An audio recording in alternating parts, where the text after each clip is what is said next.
एक और बात, तो वो मैया बहुत पैसे वाली थी, बांके बिहारी को अपना बेटा समझने लगी। बोली मैं जब माँ या बाप इस दुनिया से जाते हैं तो अपनी संपत्ति किसको देकर जाते हैं? अपने बेटा को। बोले मेरा बेटा तो बांके बिहारी है। पुजारी के पास गई और जाकर के बात की, मैं अपनी पूरी प्रॉपर्टी अपने लाडले बिहारी को देना चाहती हूँ। सब कुछ मैया ने बिहारी जी के नाम करवा दिया, जितना भी जीवन में था, करोड़ों की संपदा।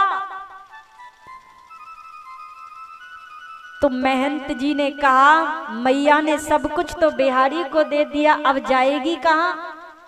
आश्रम में एक कमरा इस मैया को भी दे देते हैं। पुजारी रोज उस मैया को भोजन ले जाते थे और एक गिलास दूध ले जाते थे। तो जब भोजन दे आते थे तो दाल होती है ना, दाल में इतना घी। मैया कहती इतना पुजारी क्यों डाल देते हैं आप, मैं इतना कैसे खा पाऊं, घी आप ज्यादा डाल देते हैं। पुजारी बोले मजाक न बनाओ, कहाँ यहाँ घी है। फिर दूध लाते तो दूध पीती थी मैया, तो दूध में कुछ चबाया करती थी।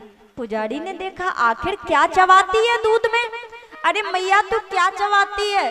बोले पुजारी जी आप ड्राई फ्रूट्स बहुत डाल देते हैं, इसके अंदर बहुत मेवा डाल देते हैं, उसी को चबाती हूँ।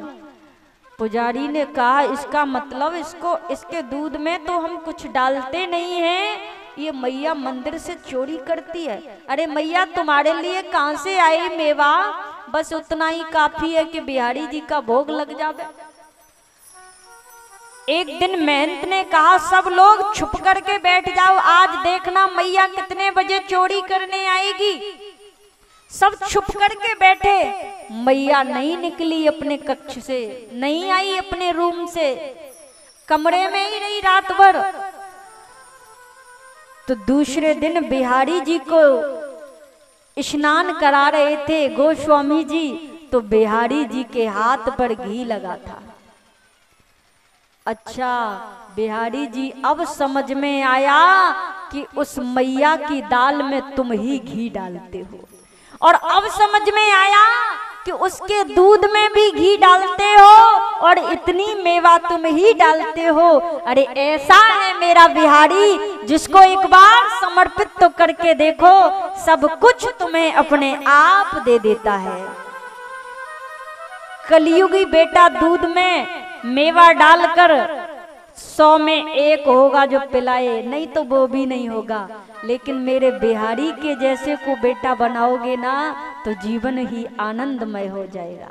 दोनों हाथ उठा के बोली बांके बिहारी लाल की जय हो। ऐसे ही मेरे बिहारी